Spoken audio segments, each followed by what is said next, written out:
On a quiet night in Manila, 12-year-old Liam Cruz stood on a rooftop, singing into the wind because he couldn't afford singing lessons, yet he believed the sky listened. He never imagined that one day, that same voice would echo across America's Got Talent, bringing Morgan Freeman to tears, and reminding the world that miracles can rise from the most humble places.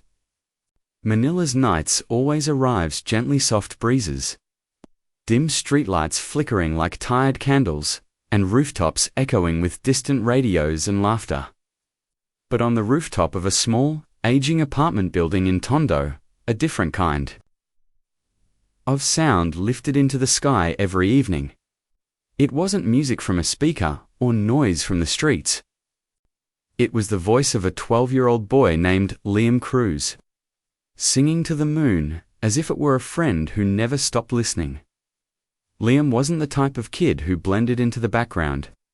Even when he tried to stay quiet, there was a brightness in his eyes, a spark that came from somewhere deep inside, perhaps from the mother he lost too early, or the father he never met.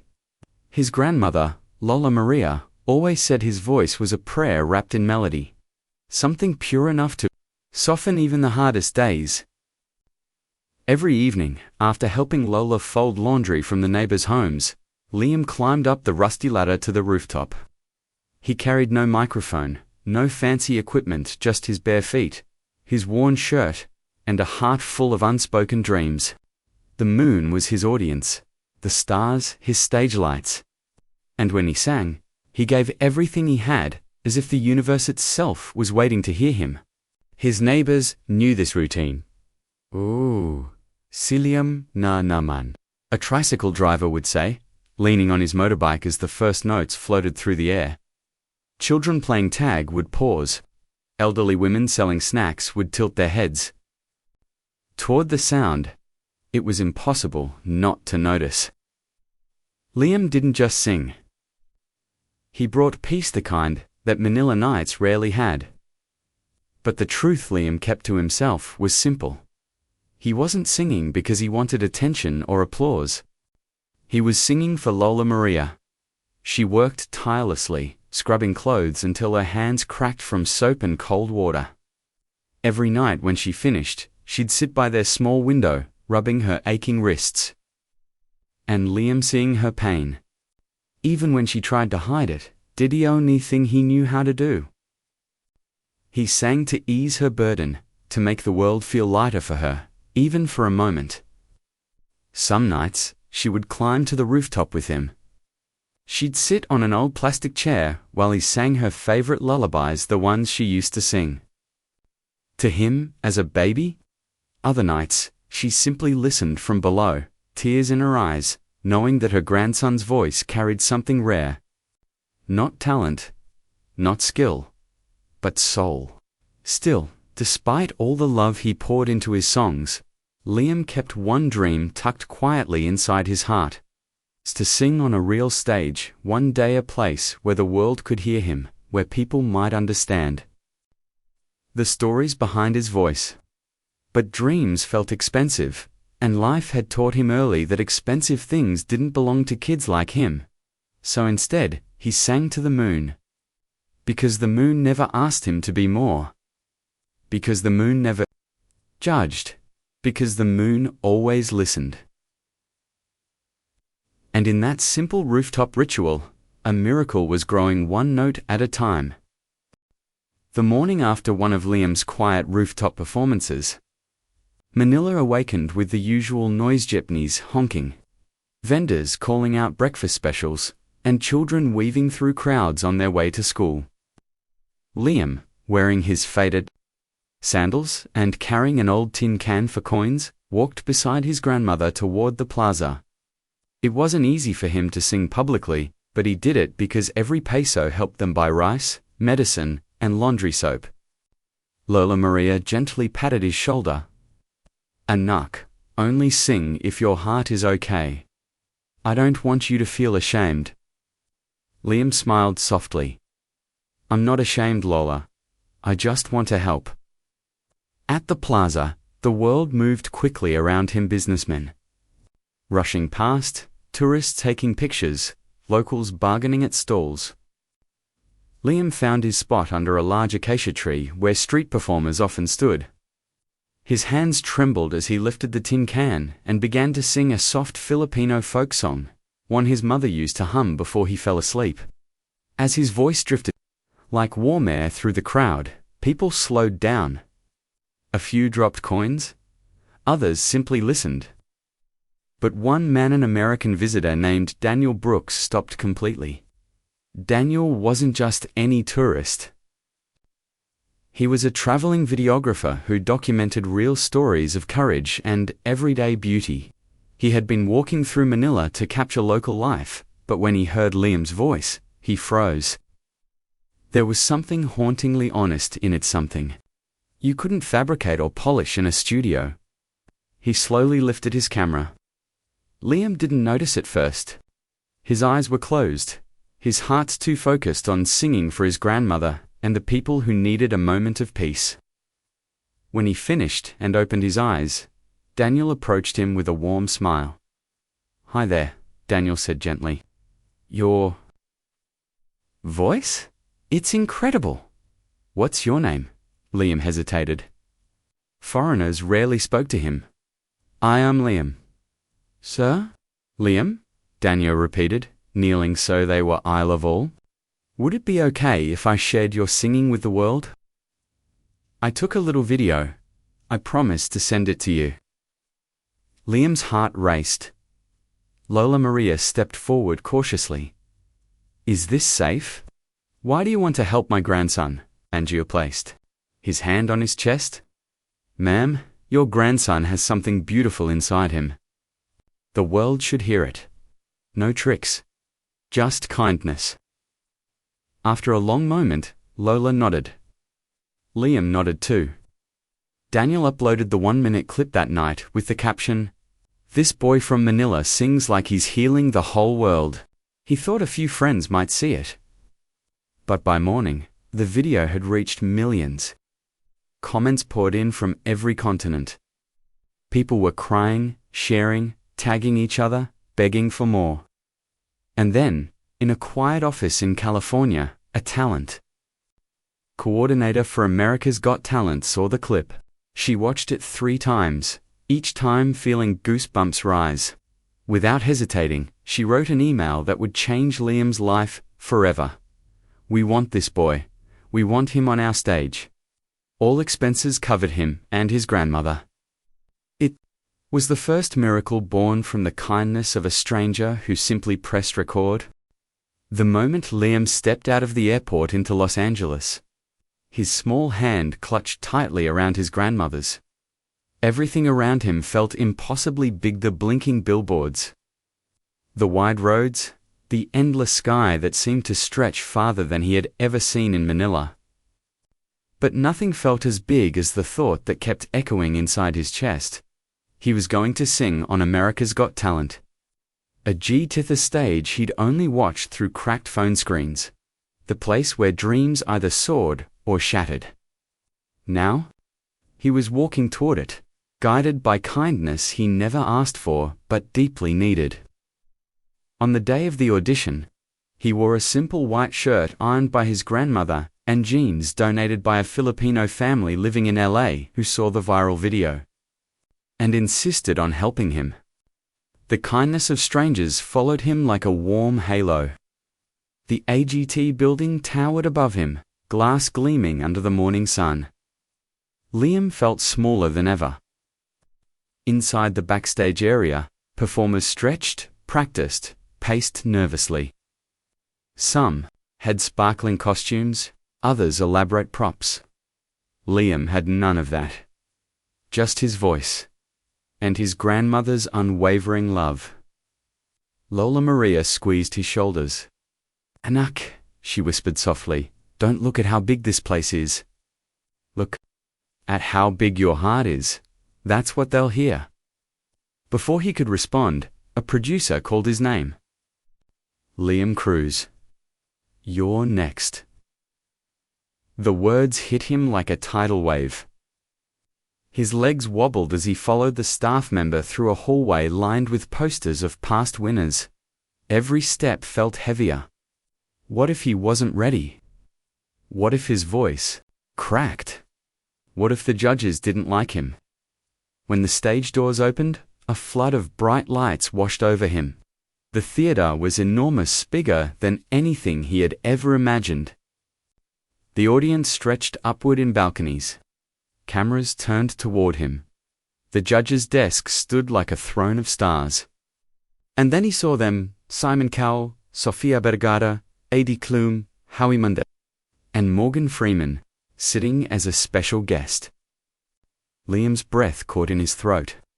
Morgan Freeman was looking right at him with a warm, curious smile, like he had all the time in the world to listen. "Hi, sweetheart," Sophia said. "What's your name?" "I'm Liam," he whispered. Simon leaned forward. "What brings you here today?" Liam swallowed hard. "My grandmother. She works very hard. I sing to help her. And because singing makes people feel less alone." The audience softened. A few people wiped their eyes. Simon nodded. Impressed by his sincerity. "Well, we'd love to hear you sing when you're ready." Liam took one shaky breath. Then another. He remembered his rooftop in Manila. He remembered the moon that always listened. He closed his eyes and began to sing an old Filipino lullaby, soft at first, trembling, fragile. But as his voice floated out into the vastness of the theater, something changed. The fear melted. The world quieted. And the same magic that once drifted through Manila nights now filled the AGT stage, pulling the audience into a silence so complete, it was almost sacred. Even Morgan Freeman leaned forward, eyes glistening, as if witnessing something rare. Liam had never stood on a bigger stage, but, in that moment, his voice was bigger than all of it. As Liam's lullaby continued, the AGT stage transformed. What began as a trembling whisper grew into something fuller, warmer-like, a lantern's glow expanding in the dark. The audience didn't just hear his voice, they felt it. It threaded itself through their memories, their losses, their hopes. It wrapped around every heart like a gentle embrace. Morgan Freeman had planned to simply enjoy the performances, to support the show as a special guest. But as Liam sang, Morgan's posture changed. His folded hands slowly lowered. His brows pulled together. His eyes softened in a way that only happens when a memory awakens, one that's tender, fragile, and too personal to share. Because Liam wasn't singing for fame, he was singing like someone who had learned what pain is, and still chose to bring light. As the melody reached its middle verse about longing, about love that survives death, Liam's voice cracked. Not from weakness, but from truth. It was the kind of imperfection that made the song feel more human, more real. The entire theater held its breath. Even Simon Cowell, the man known for his stone-like calm, leaned back slightly, his eyes widening.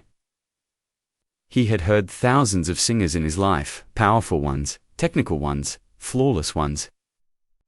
But Liam's performance was different. It wasn't built from training. It wasn't polished by teachers. It was the raw, unfiltered voice of a child who had carried too much sorrow for too long, and still chose to sing with love. The final verse came. Liam's hands clenched the microphone, his knuckles turning white. He sang the last line, the line his mother used to hum to him, pouring every bit of his heart into it. A single tear rolled down Morgan Freeman's cheek. The audience gasped. Camera zoomed in. Morgan didn't wipe it away. He let it fall softly, quietly, as if honoring the moment. Liam didn't see it. His eyes were squeezed shut, fighting the emotion rising within him. But Lola Maria, watching from backstage on a monitor, pressed her hand to her chest, she whispered through trembling. Lip Sayanock, look at what your heart can do. The final note drifted away like a feather on wind. Silence. Not a restless silence. Not the kind filled with whispers or shifting seats. A sacred silence. Then, all at once the audience erupted to their feet. Thunderous applause. Cheers that shook the walls. Sophia covered her mouth in awe. Pangaea blinked back tears. Howie clapped so hard his hands turned red. But Simon wasn't clapping. He stood slowly, eyes locked on Liam with an expression rarely seen from him, something between disbelief and reverence. That, Simon said, his voice steady but filled with emotion, was unbelievable. The word echoed through the theater. Unbelievable. Liam's breath hitched. His small shoulders shook. He looked out at the sea of standing people cheering for him, and for the first time in his life, he didn't feel small. Then, in a moment so sudden, it felt like a dream, Simon reached forward and slammed the golden buzzer. Golden! Confetti exploded from the ceiling, cascading around Liam like stars falling just for him. His legs gave out. He dropped to his knees, sobbing as the glowing torrent wrapped him in a blanket of gold. Backstage! Lola Maria cried into her hands. On stage, Morgan Freeman wiped his cheeks again, this time, smiling. A boy from Manila had just moved the world. And the world stood in awe. The confetti still shimmered on Liam's shoulders long after the applause began to fade. Stagehands brushed gold flakes from his hair as he stood, overwhelmed, trying to understand what had just happened. A few hours earlier, he had been a boy. From a Manila rooftop. Now, he was a golden buzzer act, his voice echoing across millions of hearts. But the real miracle was waiting backstage. As Liam walked off the stage, wiping tears from his cheeks, he saw Lola Maria standing at the end of the hallway, trembling with emotion. She rushed forward, cupping his face with both hands. Anak, I'm so proud of you. Your mama would be so proud. Liam broke down again, burying his face in her embrace.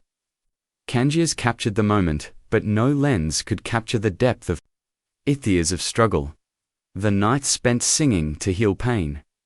The fear that dreams were too expensive for kids like him. A soft voice interrupted. May I talk to him? They turned. Morgan Freeman stood beside them, hands folded gently, eyes still moist from tears he didn't hide. His presence was calm, almost fatherly. Liam froze, stunned. Morgan knelt slightly to meet him eye to eye. Young man, he said. With a slow, warm smile, your voice doesn't just carry a melody, it carries truth. It carries love. And the world needs more of that. Liam swallowed hard. Sir. I just wanted to help my grandmother. Morgan placed a hand on his shoulder. And you did? But you also helped people you've never met. You reminded us of something we often forget, that the purest voices come from the most humble places. Lola wiped her eyes. Salamat po, she whispered. Thank you for seeing him. Morgan nodded kindly. The world saw him tonight. In the days that followed, the world really did. Liam's performance aired on television and spread like wildfire online. Donations poured in, people from the US, the Philippines, Europe, the Middle East. They wrote messages like, "This boy healed something in me. His voice reminded me of my mother. I want to help him and his grandma." News outlets shared his story. Filipino communities around the globe rallied behind him. A doctor even offered free medical care for Lola Maria's aching joints. For the first time, she didn't have to scrub clothes until her fingers bled. But what moved Liam most wasn't the fame, the money, or the growing opportunities. It was the kindness of strangers. One night, after all the noise and excitement, Liam asked his grandmother, Lola, "Why are people helping us? They don't even know us." She gently brushed his hair back. "Because kindness spreads, Anak. Your voice gave people hope. And people who feel hope, they pass it forward." Liam looked out the window at the same moon he used to sing to in Manila. This time, it felt closer, almost smiling at him. He whispered, "Thank you for listening." His grandmother hugged him, her voice soft like the lullabies he used to sing for. Your mama is smiling tonight. And so is the whole world. A boy who once sang to the moon had now lit up the world. And his message was simple. Kindness is the greatest stage of all.